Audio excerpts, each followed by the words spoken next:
How you doing? So Moon Knight episode 3 was freaking awesome. I loved it. I enjoyed it. Had a really great time watching it.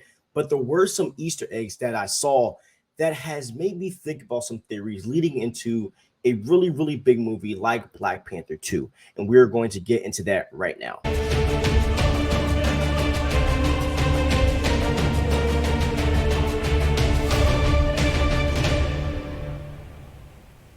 In the episode, Khonshu summons all of the gods together and they end up meeting at this temple. And basically, we end up seeing a bunch of statues. And one of the statues that ended up catching my eye is that we saw the statue of Bast, the Egyptian goddess. Now, if you don't know who Bast is the Black Panther goddess, okay? So we see in this episode that the gods have agreed not to interfere with into human events, which is why Khonshu got banished from being with the being in the party of all of the Egyptian gods. And obviously, at the end of the episode, he is now imprisoned. He's basically put into a stone in the temple, and basically he's with a bunch of other gods who have turned on them as well. We step into this place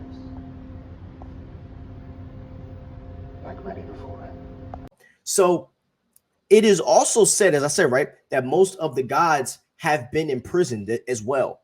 And this makes me think, could the reason why we have not seen Bast in the Black Panther movie, we only got to see her in the beginning, and it was basically T'Challa's father, T'Chaka, telling the origin of Bast, right? Of Bast giving the first Black Panther powers.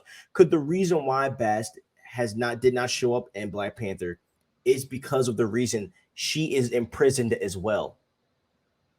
And maybe that is why, because in the comics, Bast would at the end of the day decide who would become Black Panther. She was the person who made the final decision. But maybe because Bast isn't there, they only just eat from the heart-shaped herb now, and they only excuse me, and they only have like that, the one-on-one battle for the title of Black Panther and King of Wakanda, and why when they go to the astral plane, they only talk to their past lives and not Bast, the actual goddess. That makes a lot of sense to me. That really makes a lot of sense, because it really was throwing me for a loop when I saw the first Black Panther film. Why are we not seeing Bast in the astral plane? Why?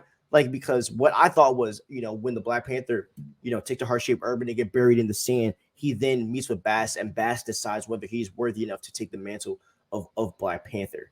But this very reason could explain why Bast did not appear at the temple, number one, to meet with all the gods, and number two, why she has not been in Black Panther. So here's my theory. What if when Mark Spector frees Khonshu, because in the end, after Khonshu got damned into imprisonment, he told Stephen Grant that he said, to let Mark know that Mark is going to free him. What if when Mark Spector frees Khonshu, he frees all of the other guys that are imprisoned, including Bast, which leads into Black Panther 2? That's what I think is going to happen. I believe in this series, we are going to see Bast for the first time, the Black Panther goddess in her true form, and we are going to see how we're going to see a little bit of how she leads into Black Panther 2, being the goddess and deciding who becomes the next Black Panther, due to T'Challa dying, or however they are going to paint it. So yeah, that's just one Easter egg that I saw in the show that is going to lead to so much more. And I'm so excited to see how this all coincides together. Thank you so much for watching and listening. Please don't forget to like and subscribe. Have a wonderful day. Peace out.